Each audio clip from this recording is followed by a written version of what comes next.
ሰላም ጤና ይስጥልን ውድ የማርክ ሶሉሽን የዩቲዩብ ቻናል ቤተሰቦች እንዴት ቆያችሁ? ዲቪ የ2026 መቼ ይወጣል? በኢትዮጵያ አቆጣጠር ሚያዝያ 25 ወይም ሜይ 3 ዲቪ የ2026 ይወጣል።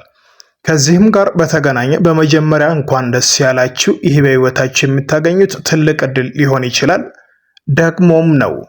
አሁን ወደ ዋናው ሐሳቡ ሲገባ አንደኛ ዲቪ ከደረሳችሁ በኋላ ለሚቀበላችሁ ሰዎች ከልብ የመነጨ ምስጋናና አክብሮት ሪስፔክት ሊኖራችሁ ያስፈልጋል። ሁለተኛ የዲቪ እድሉም የስራና የመኖሪያ ፍቃድ ያለ ምንም ውጣ ውረድ ያስገኛል እንጂ ወዲያውኑም ስራ አግኝታችሁ ወዲያውኑም ሀብታም አያደርጋችሁምና ተረጋጉ። ከሰዎች ጋር ያለውን ግንኙነት አጠቃላይ ማንነታችሁን ዲቪ ስለደረሰ ብቻ ያልሆነ ነገር ውስጥ አታስገቡ።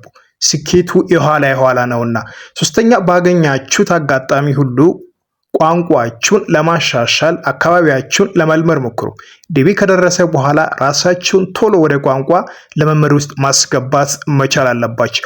በአራተኛ ያልባሌ ሱስ ተጠቂዎች ከሆነ ራሳችሁን መርምሩ። ካልባሌ ሱስ ራሳችሁን ማውጣትና ብቁ ሰው ስፖርተኛ በተቻለ መጠን መሆን መቻል አለባችሁ። አምስተኛ አጣዳፊ ሶሻል ሴኩሪቲ እና ግሪን ካርድ አግኝታችሁ ስራ ላታገኙ ትችላላችሁ። ለጊዜውም ቢሆን ቶሎ አትበሳጩ። የነገ ፀሐይ የምታመጣውን አታውቁምና ተስፋ መቁረጥ የለባችሁ። በየቀኑ የራሳችሁን እድል ግን መሞከርና መጣር መቻል አለባችሁ። ስድስተኛ የሚያኖራችሁ ሰዎች ያማረ ቤትና ጸደይ መኪና ካላቸው ከብዙ ዓመታት ድካምና ፍጋት በኋላ የተገኘ በመሆኑ ጠንክራችሁ እንድትሰሩ ማበረታቻ እንጂ አጓጉል ተስፋ እንዳይጭርባችሁ ተጠንቀቁ። ሁሉም ሰው የራሱን ጥረትና ዋጋ ነው የሚያገኘው። በሰባተኛ ሀገር ቤት እንደለመዳችሁት የግል ንጽህናችሁን ለመጠበቅ እሁድን ባትጠብቁ ይመከራል። ኮስ ውጭ ሀገር እንደተለመደው ሁሌም ጽዱ፣ ምቹ መሆን አለባችሁ። ስምንተኛ ሻወር ውሰዱ፣ ዶድራንት ተጠቀሙ፣ ጥርሳችሁን ቦርሹ፣ አልጋችሁን አንጥፉ፣ በልታችሁም ስትጨርሱ ሳህናችሁን አንሱ፣ እጠቡ፣ ቤቱን አጽዱ፣ የተቀበላችሁን ሰው አግዙ። ስራ ቢሰጣችሁ ደስ ብሏችሁ ስሩ። እንደ ሰራተኛ ፊል አታድርጉ፣ ራሳችሁን እንዳጋሽ ቁጠሩ። ዋናውና ኃይለኛው ምክር ለሴቶች አሜሪካ ልትመጡ ዲቪ ከደረሳችሁ በኋላ በተዘጋጀው የሽኝት ፓርቲ ላይ ራሳችሁን አደጋ ላይ የምጥል ስራ አትስሩ። ምን ለማለት እንደፈለኩ ሀሳቡ ይገባል። ከዚህ ቀደም ምን ያህል ሰዎች ከኢትዮጵያ ዲቪ ደርሷቸው አሜሪካን ወጥቷል የሚለውን አንዳንድ ትንሽ ነገሮችን አሳያለሁ።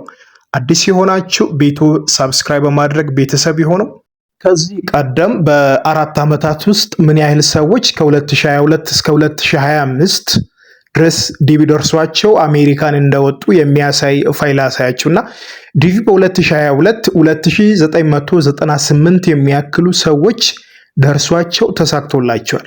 በ2023 ዲቪ ደርሷቸው 2760 ምናምን ሰው፣ በ2024 ዲቪ ደርሷቸው አሜሪካን 3034 የሚያክል ሰው ወጥቷል።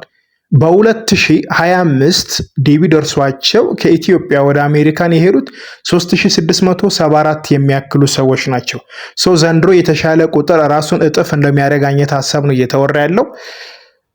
ከነገ በኋላ ሜይ 3 ወይ በኢትዮጵያ ሚያዝያ 25 የሚለቀቀው ዲቪ ምናልባት ከደረሳችሁ እንኳን ደስ አላችሁ። የተሻለ ውጤት ሊኖሩ ይችላል።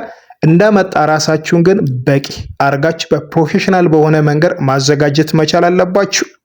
መልካም ቀን።